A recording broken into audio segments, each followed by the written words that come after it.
When Christine Thomas was only 42 years old, she bent down to pick up her newborn daughter and fractured her spine. That fracture led to the discovery that Christine had been living with undetected osteoporosis. Since then, she has become an author, advocate, volunteer, and speaker who shares her osteoporosis story to help others. I'm Krista Lamb, and I'm your host for the OC podcast from Osteoporosis Canada. Today, I'll be talking to Christine Thomas about her experience living and thriving with osteoporosis. Welcome to the show, Christine. Thank you for having me, Krista. Well, you have a really interesting story about how you discovered you had osteoporosis. So before you had those fractures, did you have any indication that you might develop the condition? That's an interesting question. My mother and her three sisters all had a curvature in the upper spine. But many, many years ago, let's say look at 30 years ago, osteoporosis was rarely diagnosed and rarely treated. We all thought, that upper curvature in the spine was a natural part of aging. And we all accepted that. So I was genetically predisposed to the disease, but I didn't know it at the time. We now know that everybody loses a bit of bone as they age, but osteoporosis is abnormal bone loss, and it can lead to collapses in the vertebrae, to the curvature of the spine. So we now know a lot more than we did back then. And that would lead me to think that when you were first diagnosed, there are some things you wish people had told you and healthcare providers might have told you that you know now, having lived with the condition for so long. Absolutely. Many people don't know they have osteoporosis until they fracture, till they break a bone. And you spend about 10 to 20 minutes with your doctor, and the rest of the time you have to learn to live well with the disease on your own. And also, living with osteoporosis is one thing. Living with fractures caused by the disease is something else, because you want to do everything you possibly can to prevent that cascade of future fractures. So what I would tell people is, one, particularly after fractures, the journey to recovery is really about mending the mind, body, and soul. In terms of mending the body, you've got pain management, good nutrition, calcium, vitamin D. I highly recommend they see a reputable physiotherapist who understands osteoporosis and can guide them through safe stretches and exercises, and also to look at the soul and the emotional side of the disease. After my fractures, all I wanted to do was stay in bed. The pain was debilitating. I spiraled into a depression. And it wasn't until two doctors approached me that I took an antidepressant to give me the impetus to get back into the game of life. I had to hire a full-time caregiver for my daughter because I could not take care of her, and she was bonding more with her than me. It was a very difficult time. So you have to treat that side of you, not just the body. Emotional scars run deep when you're diagnosed with a chronic disease. I use tools to turn around my mood, such as meditation, progressive muscle relaxation, and incantation. So it's full body as opposed to just treating the physical aspects of the disease. And you talked a little bit about having a small child and all of those sorts of things. Were there things that your family was really helpful with and other things you wish that they had better understood? My husband and my daughter, Chanel, are unbelievably supportive. They've been outstanding. They're the reason why I'm unbreakable. That's what I say. But in all fairness, when Mama Bear is in pain, it affects all the cubs and the rest of the family. It's not, when you have a chronic disease, it affects the whole family, not just yourself. And what I find that family and friends that are most helpful are the ones that are flexible, that are adaptable, so that on those days that I'm really struggling, that they pitch in and help out. And part of that is my responsibility to communicate how I feel that day and don't expect them to just know it. And also those that are willing to learn a little bit about the disease and what I'm going through. The ones that I find challenging in terms of friends and family are what I call the fixers. They'll phone you up and say, take a warm bath. You'll feel so much better. Or I found this on the internet and it's going to work. I promise you. Or, my back was a little sore a couple of weeks ago. I took this.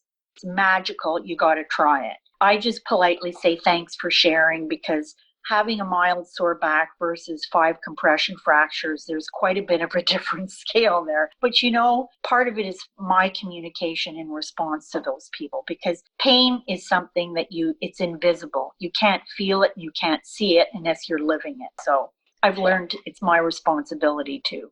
You've really thrived living with osteoporosis, which is a wonderful thing. And so I think that also you might have some really great advice for people about how they can live a healthier life with osteoporosis. Do you have any suggestions?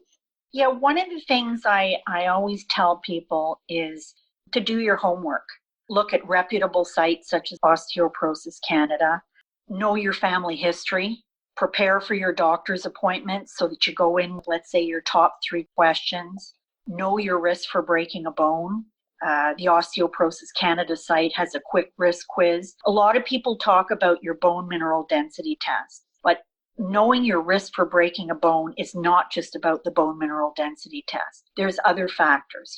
Are you in menopause? Do you have a family history? What medications are you on? Have you broken a bone in the past? So know those risk factors and talk to your family doctor about those risk factors, not just your bone mineral density test. And also, it's really important. Our healthcare system is overloaded and overwhelmed. So it's also on the part of the patient to prepare for those appointments. The other thing I recommend, which I've mentioned before, is to find a reputable physiotherapist who is knowledgeable about osteoporosis, whether you have fractures or not, to help guide you through safe exercises and stretches that can help you build better bones. And also, the last thing I would recommend is there's the free Canadian Osteoporosis Patient Network on the Osteoporosis Canada site. You get an e-newsletter once chock full of great tips, notices on free webinars, and inspirational stories of people that are living well with osteoporosis. Those are great pieces of advice. And one of the things about you is that you have been a dedicated volunteer. You've been so involved in speaking and advocacy, and not everybody is willing to do that. What was it that inspired you to get involved this way?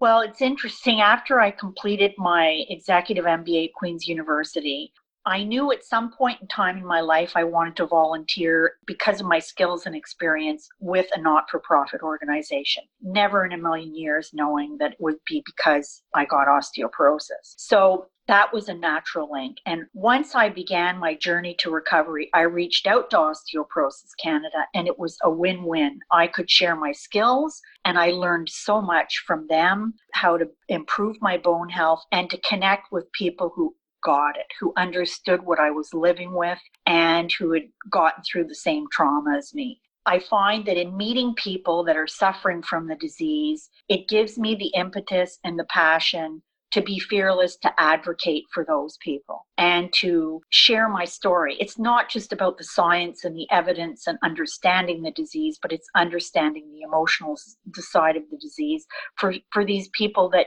don't have a voice, let's say, or aren't capable of voicing what they would like to share. So I like to advocate on behalf of those people. And the other more pressing issue is, many people don't know that 1 in 3 women and 1 in 5 men in Canada will suffer from a fracture caused by osteoporosis. So we need Osteoporosis Canada and people to advocate to our healthcare system to ensure that we close this healthcare gap and these people get treated. To me, it's not acceptable that men and women over the age of 50 across Canada, they go in, let's say, with a broken wrist. It's never diagnosed and treated as osteoporosis. They come back in a few years with a hip fracture or a spine fracture.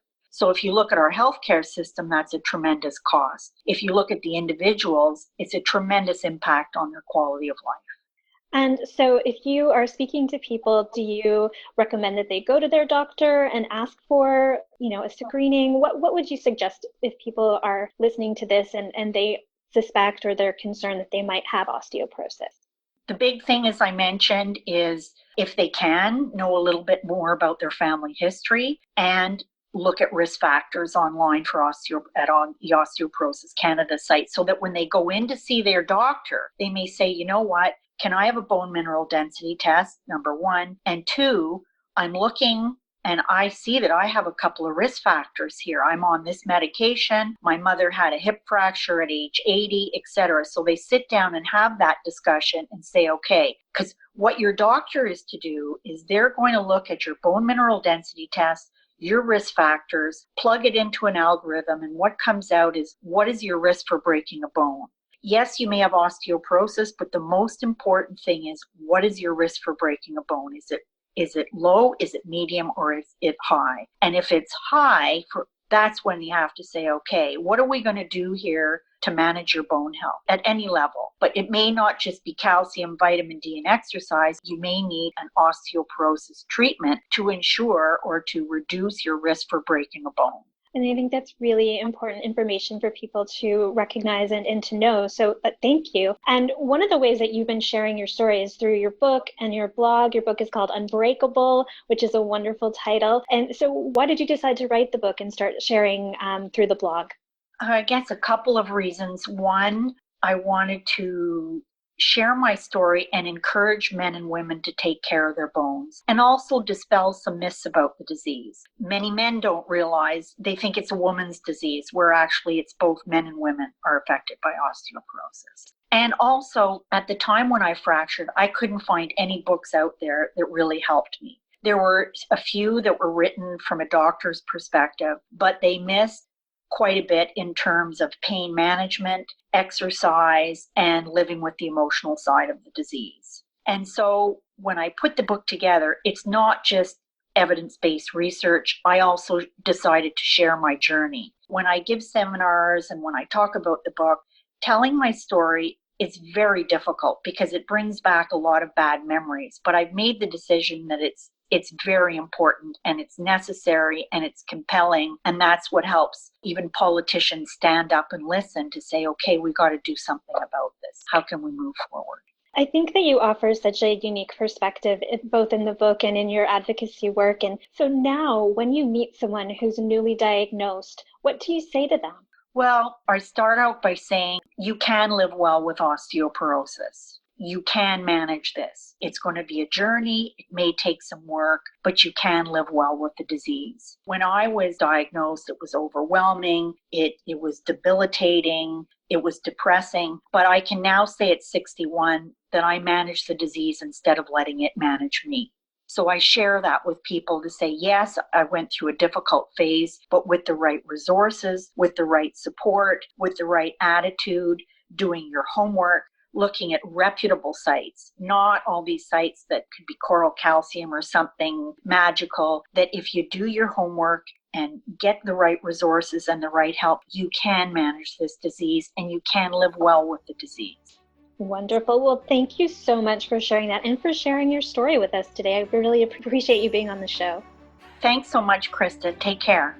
You too. I'm Krista Lamb, and you've been listening to the OC podcast from Osteoporosis Canada. If you'd like more information about osteoporosis, visit our website at osteoporosis.ca. If you have questions or comments about this topic or about our podcast, reach out to us on our website or via social media. You can find us on Twitter, Facebook, and LinkedIn. Enjoying the show? Hit subscribe in the podcast provider of your choice. Thanks for listening.